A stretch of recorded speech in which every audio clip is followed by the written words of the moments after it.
qu'est-ce qu'il faut faire? Il faut multiplier des opportunités de rencontres.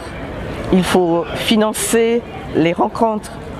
Il faut former les spécialistes de l'événementiel. Il faut financer la culture. Mais avant de pouvoir faire tout ça, il faut se convaincre que la culture, c'est ça qui est important dans un pays. Dans un pays, on se dit que c'est l'État et que c'est le politique qui est important, que c'est le politique qui mène le bal. Le politique, c'est la direction de l'État. Mais la culture, c'est le cœur et le poumon de la nation. La nation, c'est ce que l'État veut construire, c'est-à-dire l'idée pour un peuple d'appartenir à une même entité et d'avoir la fierté d'appartenir à cette entité, de pouvoir avancer ensemble vers un projet commun et qui soit un projet digne et exaltant. Mais c'est la culture qui travaille à cela, ce n'est pas l'État. L'État, c'est autre chose. Mais l'imaginaire, c'est la culture. Et l'imaginaire, c'est tout. Et à la fin, il y aura... on dit l'histoire nous dira, mais je sais que ce que l'histoire semble nous dire, c'est que dans un pays comme la Jamaïque, on connaît mieux Bob Marley que n'importe quel premier ministre de la Jamaïque. Peut-être qu'on ne retiendra aucun nom d'un premier ministre de la Jamaïque. Dieu sait qu'il y en a eu qui ont été marquants sur la scène internationale. Mais Bob Marley est un géant sur la scène culturelle. Et la Jamaïque peut se faire fière d'avoir donné Bob Marley au monde. Chacun de nos pays devait travailler à faire en sorte que son sol soit fécond en géants et géantes de la culture. Pas seulement pour briller à la face du monde, bien que cela soit important, mais pour être nourri à l'intérieur, à la maison. Donc pour moi, il faut que le climat soit propice. Et un climat propice aux créateurs, c'est un climat où il y a la paix, où il y a la stabilité, où on peut se projeter, où l'économie marche, où on n'a plus faim, où on peut être soigné lorsqu'on est malade. Et donc vous voyez la problématique de la culture et de ce que la culture est liée à la gouvernance du politique, mais aussi à la compréhension du politique, de l'importance de la culture. Je suis convaincue que nos pays ont longtemps et continuent peut-être à être dirigés par des personnes qui ne comprennent pas que la culture, c'est le cœur et le poumon de la nation. En tant que chercheur, madame, le consommé africain a un sérieux problème aujourd'hui. Les gens préfèrent acheter ce qui est comme produit.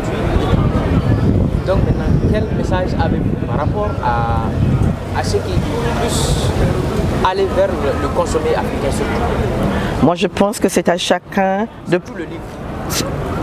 En tout, c'est à chacun de poser ses actes. Moi, je me dis, il faut que le marché africain propose des choses qui attirent les acheteurs africains.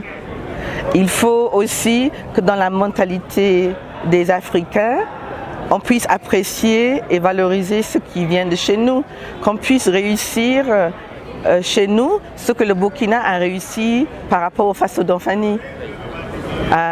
Le Kron Sankara, qui n'était pas un saint, mais qui était quand même un grand homme politique, malgré tout.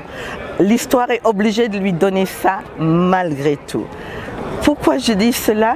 Et je dis malgré tout parce que dans mon cœur, il ne devait pas y avoir des dirigeants en dehors de la loi.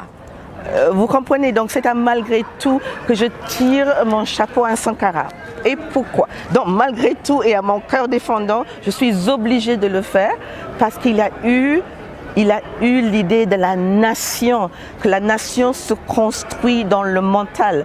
Quand Sankara a imposé aux Burkinabés de porter le tissage de coton fait au Burkina Faso, les gens ont crié, on les mettait en esclavage, c'était la caserne, c'était l'école.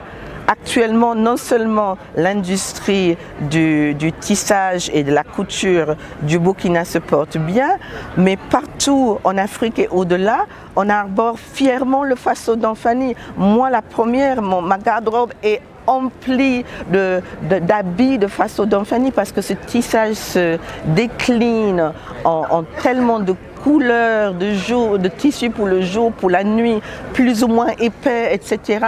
Merveilleux. Et je pense qu'on ne peut pas dire aux consommateurs d'acheter ce qu'ils n'aiment pas. Mais aussi, il y a l'autre versant. L'autre versant, c'est qu'il faut éduquer dès l'école, éduquer les enfants à aimer et à valoriser ce qui vient de chez nous. C'est une grande question que celle de l'éducation, parce que l'éducation commence à la maison et ne relève pas seulement de la responsabilité de l'État.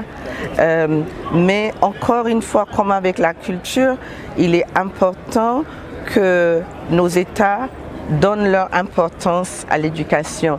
Quand on voit l'état de nos écoles au Niger, au Mali, au Burkina Faso, en Guinée, je m'en tiens aux situations que je connais.